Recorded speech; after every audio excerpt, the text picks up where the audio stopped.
할렐루야, 우리의 반석 되신 하나님을 기쁨으로 찬양하겠습니다.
주님 사랑해요.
할렐루야. 오늘 우리에게 주신 하나님의 말씀은 시편 93편 1절에서 5절까지 말씀입니다. 제가 봉독하겠습니다. 여호와께서 다스리시니 스스로 권위를 입으셨도다. 여호와께서 능력의 옷을 입으시며 띠를 띠셨으므로 세계도 견고히 서서 흔들리지 아니하는도다. 주의 보좌는 예로부터 견고히 섰으며 주는 영원부터 계셨나이다. 여호와여, 큰 물이 소리를 높였고 큰 물이 그 소리를 높였으니 큰 물이 그 물결을 높이나이다. 높이 계신 여호와의 능력은 많은 물소리와 바다의 큰 파도보다 크니이다. 여호와여, 주의 증거들이 매우 확실하고 거룩함이 주의 집에 합당하니 여호와는 영원 무궁하시리이다. 아멘. 한국사에서 가장 흥미로운 분야가 하나 있다면 단연 삼국시대의 역사에 관한 것이 아닐까 싶습니다. 우리가 잘 아는 고구려, 백제, 신라, 이 서로의 영토를 확장해 나가며 각축전을 벌였던 그런 시대를 의미합니다. 고구려는 광개토대왕이, 백제는 근초고왕이, 신라 시대는 진흥왕이 각 시대 전성기를 이끌며 이 천하를 지배했습니다. 하지만 세 나라 모두 영원하지 못했습니다. 해가 뜨면 해가 지듯이 이 강성했던 나라들도 결국 힘을 잃고 멸망을 당하고 만 것입니다.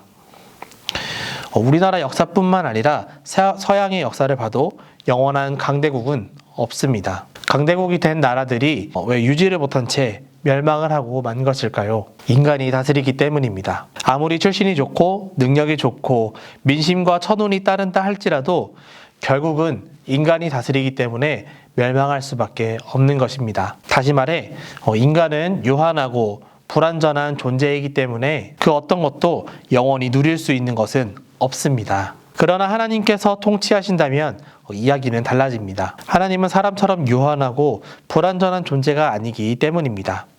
하나님은 누구십니까? 하나님은 말씀으로 이 세상을 창조하신 분이십니다. 하나님은 누구십니까? 모든 신들보다, 모든 권세자들보다 가장 높은 곳에 계신 분이십니다. 하나님은 누구십니까? 의인을 세우시고 악인을 꺾으시는 분이십니다. 하나님은 누구십니까? 바로 우리를 하나님의 형상대로 만드신 창조주이십니다. 시편의 기자는 그 하나님을 찬양하고 있는 것입니다. 모든 이름 위에 뛰어난 이름이신 하나님의 영광을 1절부터 5절을 통해 찬양하고 있는 것입니다. 오늘 본문을 제가 쉬운 성경으로 한번 읽어드리겠습니다. 여호와께서 위엄으로 옷 입으시고 세상을 다스리십니다. 여호와께서 위엄으로 옷 입으시고 능력의 띠를 두르셨습니다. 세상이 굳게 서고 흔들림이 없습니다. 주의 보좌가 옛적부터 굳게 서 있습니다. 주는 영원부터 계신 분이십니다. 여호와여, 바다가 뛰놉니다. 바다가 출렁이며 소리를 높이며 철썩거리며 큰 물결을 일으킵니다. 높은 곳에 계신 여호와의 능력은 더욱 강하십니다. 큰 물결이 치는 소리보다 세시고 파도가 깨어지는 소리보다 더 강하십니다. 여호와여, 주의 법도는 굳게 서 있습니다. 주의 집은 영원히 거룩함으로 가득 차 있습니다. 아멘. 하나님의 통치를 따르는 사람과 그렇지 않은 사람의 이 대조되는 모습을 가장 잘 보여주는 사례를 예로 든다면 단연 다윗과 솔로몬의 모습을 볼 수 있을 것입니다. 여러분, 다윗은 어떤 사람이었나요? 다윗은 처음부터 끝까지 하나님만 의지하고 하나님의 통치를 따라 이스라엘을 다스린 왕이었습니다. 다윗은 왕이지만 동시에 이스라엘 백성들과 같이 하나님의 통치를 받아야 하는 그런 하나님의 사람이라는 것을 잘 알고 있었습니다. 그에게도 씻을 수 없는 죄가 있었고 악인들의 손을 피해 도망자의 삶을 살기도 했지만 어떤 상황에서도 그는 절대로 하나님의 통치를 떠나지 않으려고 했고 하나님만 붙잡았습니다. 다윗을 이어 이스라엘 3대 왕이 된 솔로몬은 어떠할까요? 열왕기상 3장에서 하나님이 이 솔로몬의 꿈에 나타나 소원을 물어보실 때에 솔로몬은 이렇게 대답을 했습니다. 열왕기상 3장 6절에서 9절까지 말씀입니다. 솔로몬이 이르되 주의 종 내 아버지 다윗의 성실과 공의와 정직한 마음으로 주와 함께 주 앞에서 행함으로 주께서 그에게 큰 은혜를 베푸셨고 주께서 또 그를 위하여 이 큰 은혜를 항상 주사 오늘과 같이 그의 자리에 앉을 아들을 그에게 주셨나이다. 나의 하나님 여호와여 주께서 종으로 종의 아버지 다윗을 대신하여 왕이 되게 하셨사오나 종은 작은 아이라 출입할 줄 알지 못하고 주께서 택하신 백성 가운데 있나이다. 그들은 큰 백성이라 수요가 많아서 셀 수도 없고 기록할 수도 없사오니 누가 주의 이 많은 백성을 재판할 수 있사오리까. 듣는 마음을 종에게 주사 주의 백성을 재판하여 선악을 분별하게 하옵소서. 이러한 솔로몬의 기도에 하나님께서는 그 마음에 드셨다고 성경은 말하고 있습니다.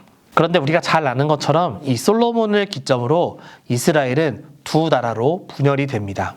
왜 그럴까요? 솔로몬은 노년이 되었을 때에 여자와 이방신들에게 마음을 빼앗겨 하나님께 마음을 온전히 드리지 않았습니다.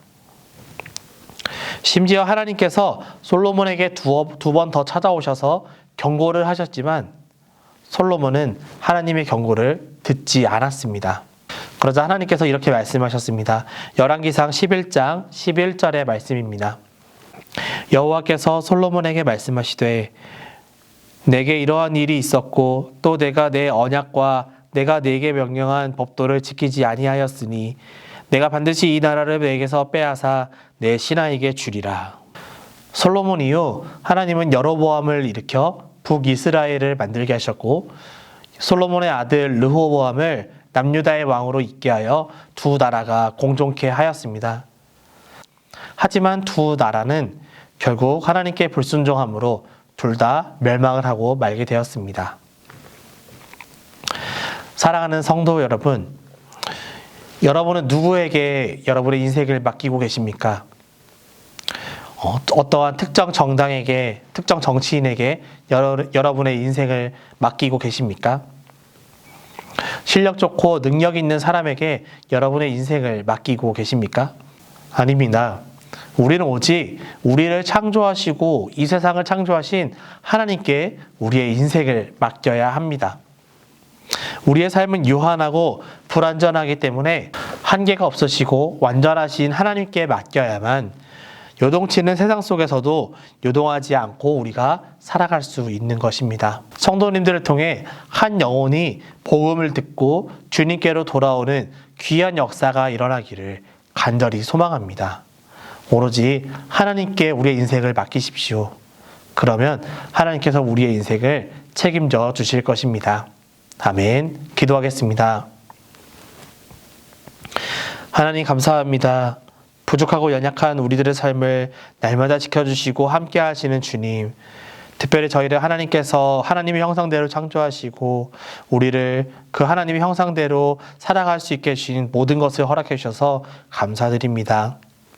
하지만 주님, 저희는 저희들의 교만함과 우매함으로 인하여서 하나님의 돌보심을 잊고 하나님의 인도하심을 잊고 하나님의 동행하심을 잊고 살아갈 때가 참 많았습니다. 우리가 하나님의 다스리심 속에서 살아갈 수 있게 해주시고 우리 인생을 온전히 하나님께 맡겨드려서 하나님께서 원하시는 귀한 삶, 다윗처럼 하나님의 영광을 드러내는 그런 하나님의 백성의 삶을 살아갈 수 있도록 주님께서 인도하여 주시옵소서. 주님께 우리의 모든 인생과 우리의 모든 삶을 맡겨드리며 거룩하신 예수 그리스도의 이름으로 기도드렸습니다. 아멘.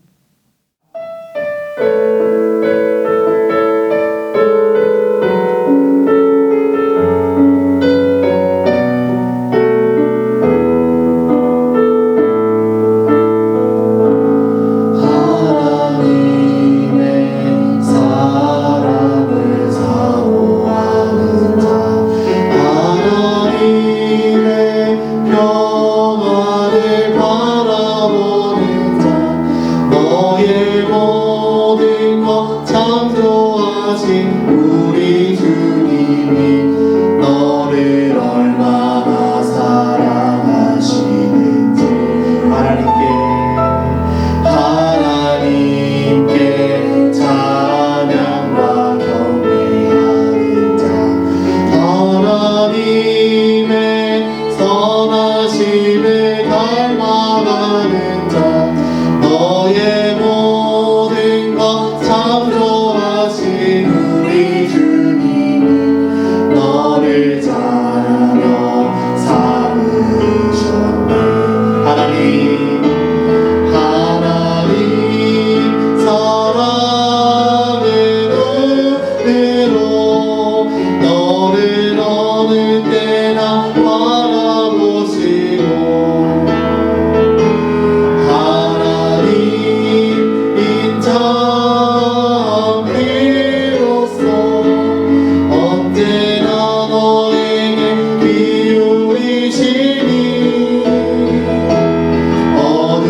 어느 때나 바라보시고 하나님 인자한 귀로서 언제나 너에게 기울이시니 어두움에 밝은 빛을 비춰주시고 너의 작은 시름에도 응답하시니 너는 어느 곳에 있든지 주를 향하고 주만 바라볼지 주만 바라